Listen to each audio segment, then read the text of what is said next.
Another day, another basketball stories na naman ang pagkikwentuhan natin. At ngayon nga ay ang balitang trade ni Bogdan Bogdanovic sa Los Angeles Lakers. At ang balitang kailangan na nga daw tanggalin ng Golden State Warriors si Coach Steve Kerr. Kagaya nga ng napag-usapan natin, nasa Los Angeles Lakers pa rin nga ang full control ng second seed sa Western Conference sa mga susunod na araw. Isa pa, nagkaroon pa nga ang Lakers ng 2 araw ngayon na pahinga bago sila sumabak muli sa kanilang next game laban sa Toronto Raptors. At sa kanilang susunod nga na laban ay susubukan na nga daw ng Lakers na gumawa ng mga bagong player katulad na lang ng pagpapalaro nila kay Jared Vanderbilt na ilang game na nawala sa kanilang rotation.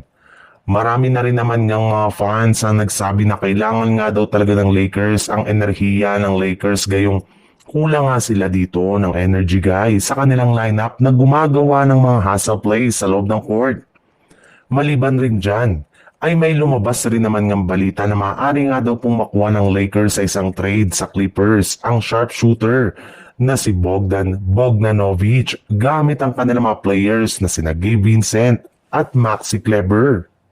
Sa ibang balita naman, alam naman nga po ninyo na nagkaroon nga ang Golden State Warriors ng napakalaking tsansa na ma-upset ang ating defending champion na Oklahoma City Thunder. Matapos nilang lumamang sa unang mga minuto ng fourth quarter. Sadyang natalo lamang nga sila dito dahil sa ilang mga nagawang pagkakamali ng team, especially ng kanilang head coach na si Steve Kerr na siyang kasalukuyang sinisisi ngayon ng kanilang mga fans. Kung inyo ang napansin, mainit nga ang simula nila Pat Spencer at Seth Curry sa umpisa ng fourth quarter na siyang rason bakit sila nakalamang. Pero sa kabila nga niya ay mas pinili pa rin nga ni Coach Steve Kerr na bangkuin biglang mga ito at mas pili ng paglaruin sina Buddy Hield at Brandon Podziemski na nagkalat lamang sa mga crucial minutes ng kanilang laban sa pagkakaroon nila ng napakadaming missed shot at turnover.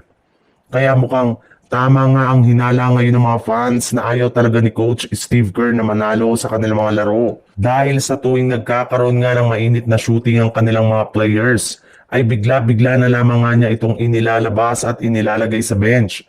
Ilang beses na rin naman nga niya itong ginawa noon kay Stephen Curry na siyang nagresulta sa kanilang mga pagkatalo. Kaya suggest nga po ngayon ng mga fans na kailangan na nga daw itong sisantehin sa kanilang team sa lalong madaling panahon.